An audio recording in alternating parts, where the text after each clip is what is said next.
Hey, welcome back into a special episode here on powermizzou.com on the YouTube channel. We'll send this out as a podcast as well. I'm Gabe DeArmond.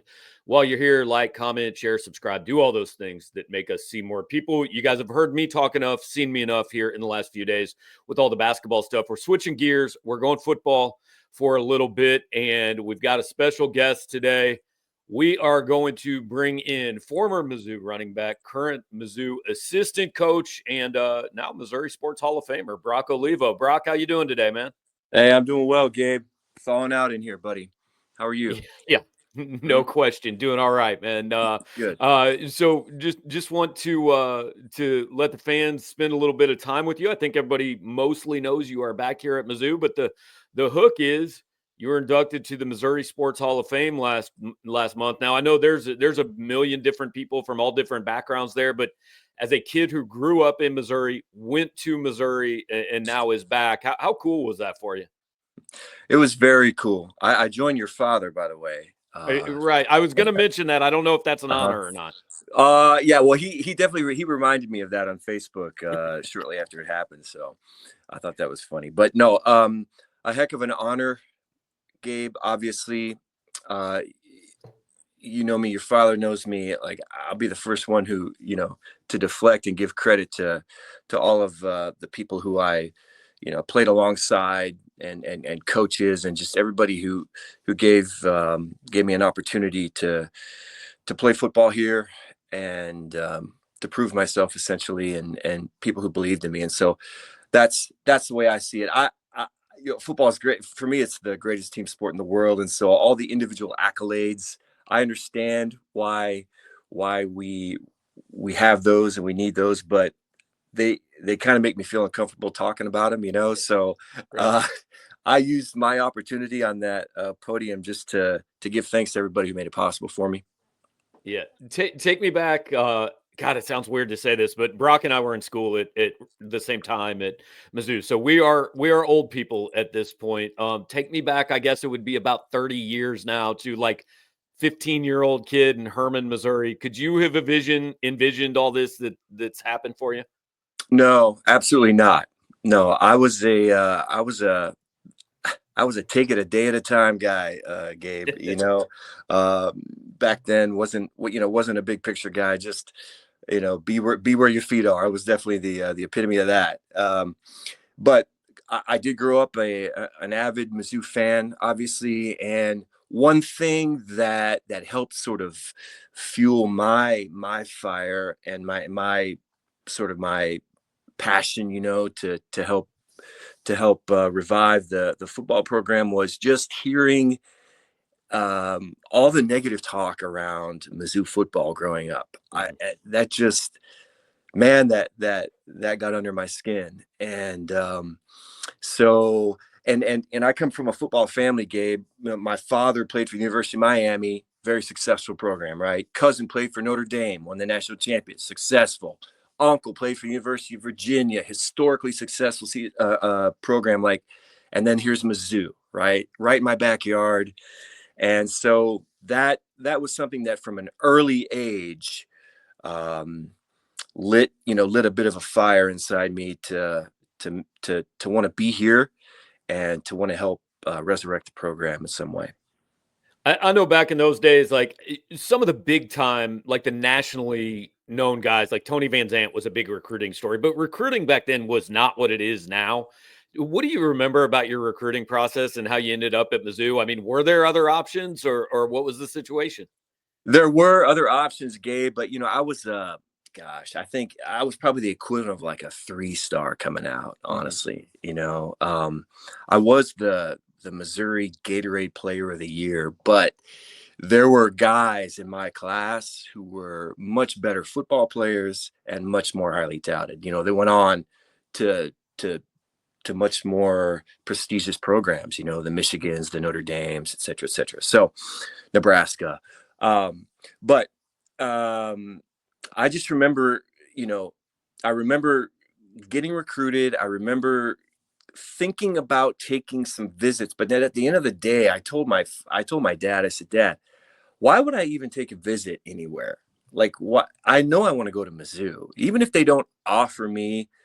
which I was pretty confident after my junior year that I would be offered by Mizzou, Gabe. But you never know. You didn't know because Larry Smith hadn't been hired yet, and you just didn't know, right, how it was gonna all play out. But I told my dad, I said, I really don't even want to go anywhere else. Like, I'm not even interested. I want to play for my home state, man. I mean, I was born here, raised here. By default, I'm a Mizzou Tiger. So, And that's a big message that I know is being sold now, and we'll get to that. But I kind of want to go chronologically here and just your 4 years at Mizzou. I remember, so your freshman year would have been '94. My freshman year was the year after that, and I remember coming to Mizzou as a lifelong Missouri fan, thinking, man, if they can just get to one bowl game, that I'm good. That's all I really want out of my college football fandom.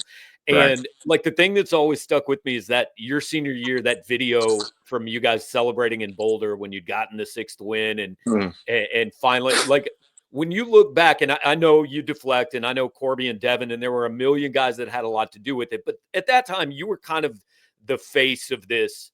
Hey, Missouri's back from the dead and they matter again. What was that last year and kind of just getting over that first hurdle like for you guys? Yeah, Gabe, it was, in a word, it was surreal. When we got here with Coach Smith and my class and the class behind me, who was, as you just mentioned, I mean, they were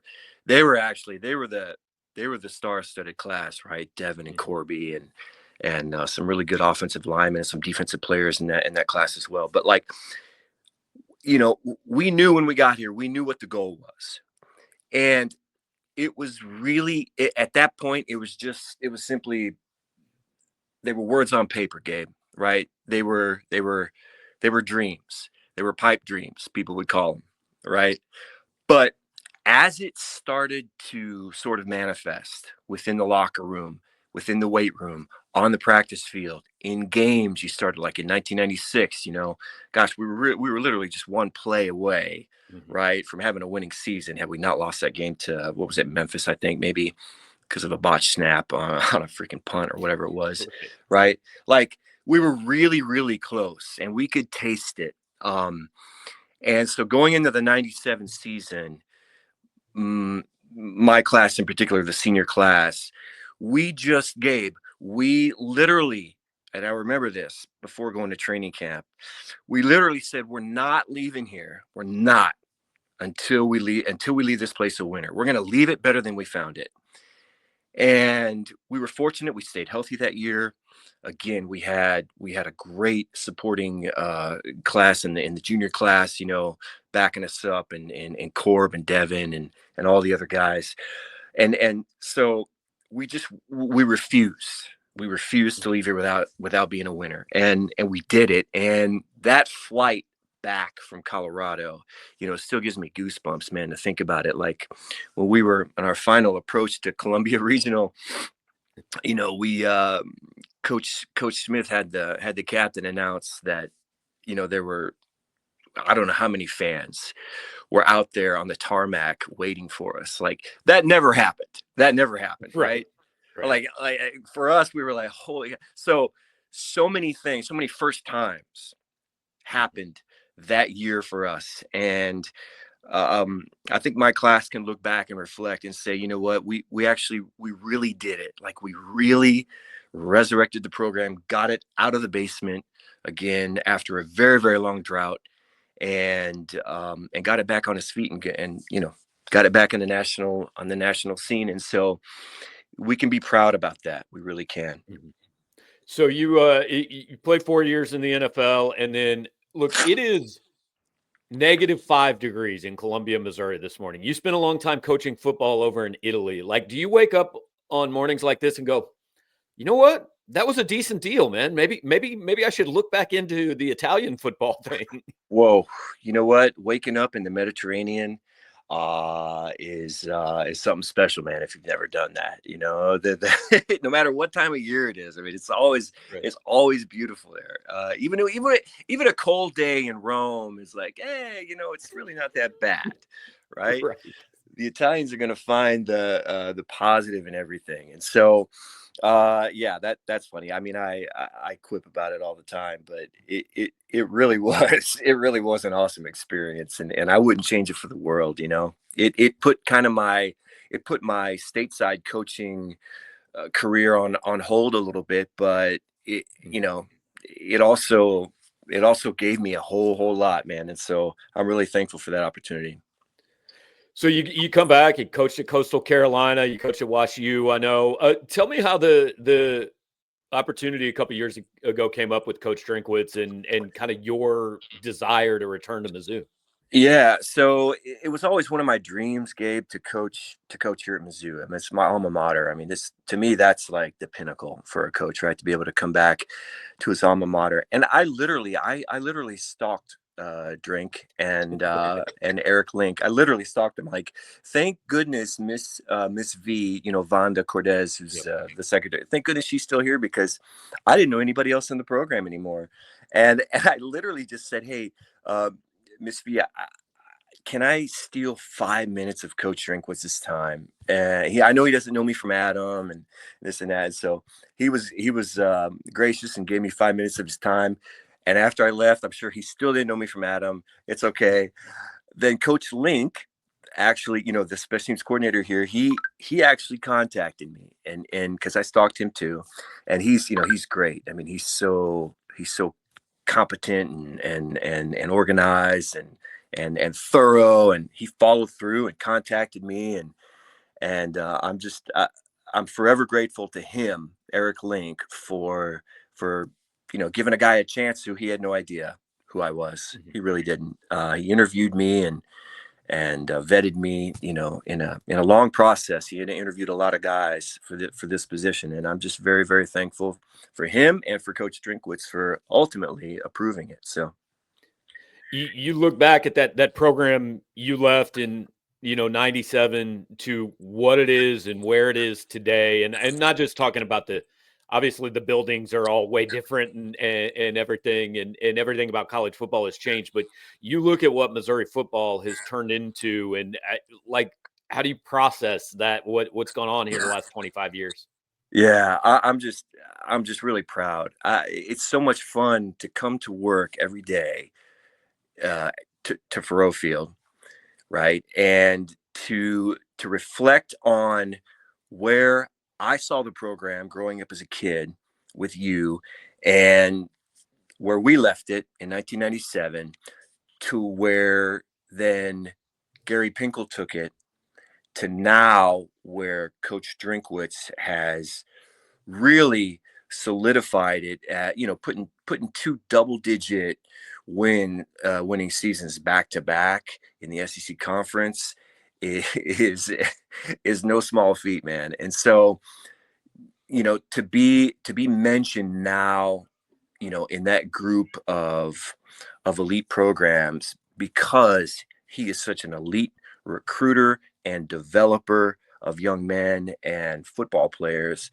is just it's a feeling of pride that I can't describe, man. I mean, it's awesome. It really is. And I'm one of the many faces and guys who contributes on a daily basis here behind the scenes. And, it's a feeling of pride. Everything I do, the smallest job in the world, is at your alma mater. It just means more, Gabe. It just means more, man. Hey, you can get yourself on an SEC commercial that way, Brock. Right. That's a motto, right? So wrapping up here with Brock Olivo, and I know you got limited time and you're busy, but look, we all know recruiting is it's an everybody thing, right? Eli Drinkwitz is the head of it, but everybody in that building is involved every day. So you're a guy who lived this, who has gone through and who's taken the steps that these kids who are coming on campus want to take. Let's say you got a kid coming in from, outstate, not Columbia, but not exactly St. Louis, a small town in Missouri. What's your recruiting pitch to that kid that this is the place for him? Well, first of all, if he's born in the state of Missouri, he's by default a Missouri Tiger, period. He's got the stripes on his back. And so this is home for him. You're never gonna be as loved, supported, and revered as you will by the people in your home state. You're gonna mean more. You're not just gonna be a number. You're not just going to be a ranking, right? You're going to be, your name is going to mean something because you're part of the same fabric that all these fans are, that all the donors are. And guys like me and Evan Boehm, who's come back, it's just, it means more, right? You go out of state to some school, you're just going to be another number. That's it. And when you leave, when you're going to graduate 2 or 3 years down the line, they're not even going to remember you. They really aren't. That's the reality of it. But you come to your home state university, right? You're automatically, your legacy is different. It's different. You already have foundations, right, for a legacy. And if you build upon that, man, it's a special thing. We have an elite edge program here. We have one of the best, I think, Gabe, strength and conditioning people I've ever been around. Okay. And he's not just a strength and conditioning guy, but he's a mindset coach. And that's Ryan Russell, who I'm referring to.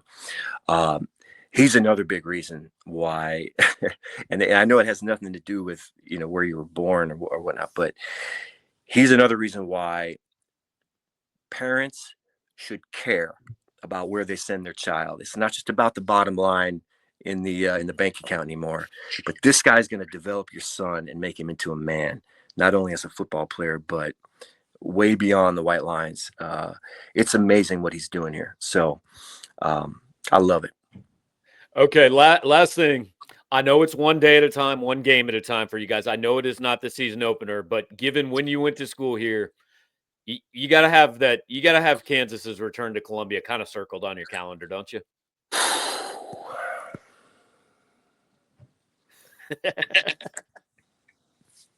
There you go. I'm not even going to pronounce that word. Okay. That K word. I'm not even going to pronounce it. But yes, Gabe, to say the least, just yes. That's all. Excellent. Yeah. Well, Brock, appreciate your time, man. Know you're busy. Congratulations on the Hall of Fame. It's great having you back, and love being able to bump into you now and then. Awesome, man. Hey, I appreciate you, Gabe, very much, man. And MIZ, brother.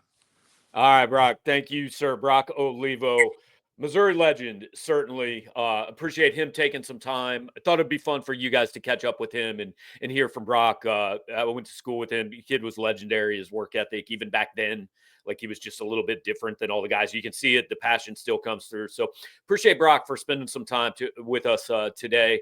A lot of basketball lately, but we know there's a lot of football appetite out there always. Hey, guys, hit the like button. Subscribe to the channel. Do all those things. Been a busy day here, busy week. Be back tomorrow with PM in the AM post-game basketball show on Saturday. And hey, one more thing. If you don't subscribe to Power Mizzou right now, 30% off an annual subscription, $1 for your first month if you want to do it month to month. So check that out. Appreciate you guys. Talk to you next time.